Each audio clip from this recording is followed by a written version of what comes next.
More now on Jeff Bezos stepping down as Amazon CEO. We just found out about that when the company reported its earnings at the top of the hour. And Andy Jassy, who heads up AWS, or Amazon Web Services, will take over as Chief Executive Officer of the entire company in the third quarter. Now, Bezos did send an email out to his employees, and we have a hold of that. Here's part of it. And quoting from the letter, he says, "As much as I still tap dance into the office, I'm excited about this transition. Millions of customers depend on us for our services, and more than 1 million employees depend on us for their livelihoods.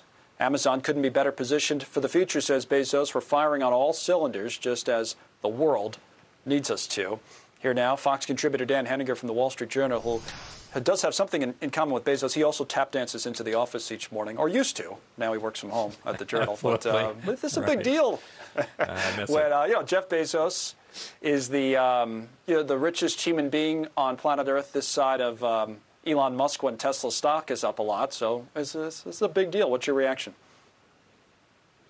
Well, it's a big deal on many levels, Connell. For starters, it's remarkable that Jeff Bezos is stepping back like this after founding an extraordinary company like Amazon. I mean, there are so many stories of company founders, entrepreneurs who never step back, right? They just cannot give up the reins at all, and they carry it into old age. And here's Jeff Bezos at a relatively young age stepping back.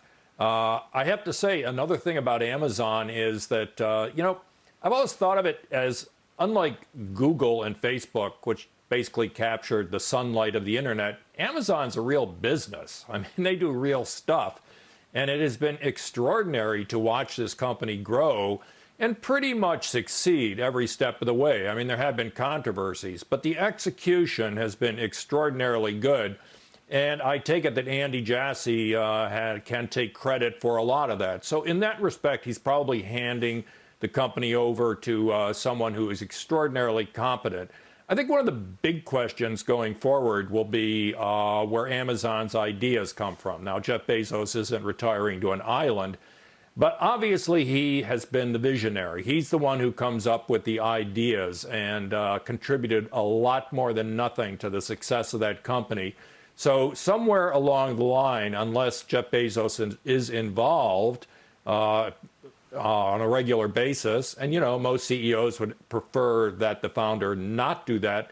Nonetheless, they're going to have to find some way to come up with the kind of inspiration, ingenuity, and creativity that Jeff Bezos brought to that company from the time he was opening it in his garage. Yeah, I mean, boy, what a run. It's just one of the more remarkable stories in world business history, really. Jeff Bezos, by the way, just turned 57 years old. So he is, as you say, very young to be stepping down as the CEO of a company. So what do you think? I mean, it's speculative, but he has so many other things that he has going on. He owns the Washington Post, but there's Blue Origin, there's his charitable ventures. There's a lot he could do. Are there other contributions he makes? And if so, where do you think if it's not solely on Amazon, because that's one of the things he's talking about, is focusing on other areas, a second act for Jeff Bezos? What do you think?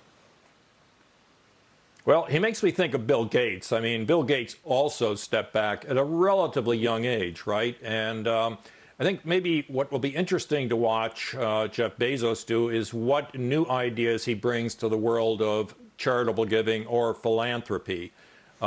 Bill Gates did a lot of that, especially in the area of world diseases, as education as well.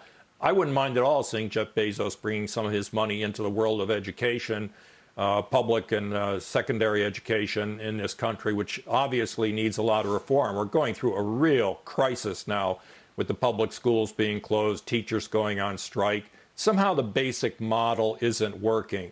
I don't know whether Jeff Bezos has any interest in that, but boy, bringing that creative mind to bear on some of the big problems we've got using private money, I think he could make an extraordinarily constructive contribution along those lines.